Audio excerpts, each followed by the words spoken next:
அம்பத்தூர் மல்லிகா மஹாலில் வந்து தனலக்ஷ்மி எக்ஸ்போ நடக்குதுன்னு கேள்விப்பட்டு நாங்கள் போயிருந்தோம். ஸோ நாங்கள் வந்து 4th அன்னைக்கு ஈவினிங் 8 o'clock தான் போயிருந்தோம். அப்போவே சரியான கூட்டம். 4th and 5th மட்டும் நடக்கிறதுனால 2 நாள்ன்றதுனால சாட்டர்டே சண்டே வேறையா, சரி செம்ம கூட்டம். சரின்னு சொல்லிட்டு ஃபஸ்ட்டு நாங்கள் போனது வந்து மிக்கி ஃபேஷன். அங்கே போனால் எல்லாமே ஸ்மால் சைஸஸ் தான் அவைலபிளாக இருக்குது. லார்ஜர் சைஸ் எல்லாமே வந்து காலி ஆயிடுச்சு. அது ஆஃப்டர்நூனே காலி ஆயிடுச்சுன்ட்டாங்க.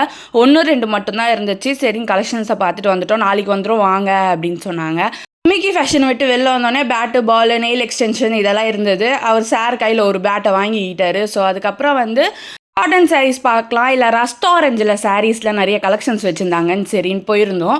பட் அங்கே வந்து நான் வாங்கினது வந்து அது கிடையாது. சாரியும் வாங்கலை, அந்த இதுவுமே வாங்கலை. நான் ஃபைனலாக வந்து ஃபீடிங் டாப் இவங்க கையில் வச்சுருக்காங்களே அந்த ஃபீடிங் டாப் தான் வாங்கினேன். 650க்கு கொடுத்தாங்க. நிறைய கலெக்ஷன்ஸ் இருந்துச்சு அவங்கக்கிட்ட. ஃபீடிங் டாப் ஆகட்டும், நைட்டி ஆகட்டும், சாரீஸ் ஆகட்டும், எல்லாமே இருந்துச்சு. ஜுவல்ஸ் எல்லாமே வந்து இவங்கக்கிட்ட வந்து அந்த இப்போ ட்ரெண்டிங்கில் இருக்க ஜுவல்ஸ் எல்லாமே 1500க்குள்ளவே இருந்துச்சு. நல்ல ரேஞ்ச் தான். நல்ல, அதாவது என்ன சொல்லணும்னா ரொம்ப எக்ஸ்பென்சிவும் இல்லை, ரொம்ப கம்மியும் இல்லை, மாடரேட்டான ரேட்டில் தான் இருந்துச்சு. ஸோ மேலே ஃபுல்லாக எக்ஸ்போ பண்ணிவிட்டு கீழே வந்தோடனே பானிபூரி இருந்துச்சு. ஆவரேஜான பானிபூரி தான் சொல்லலாம்.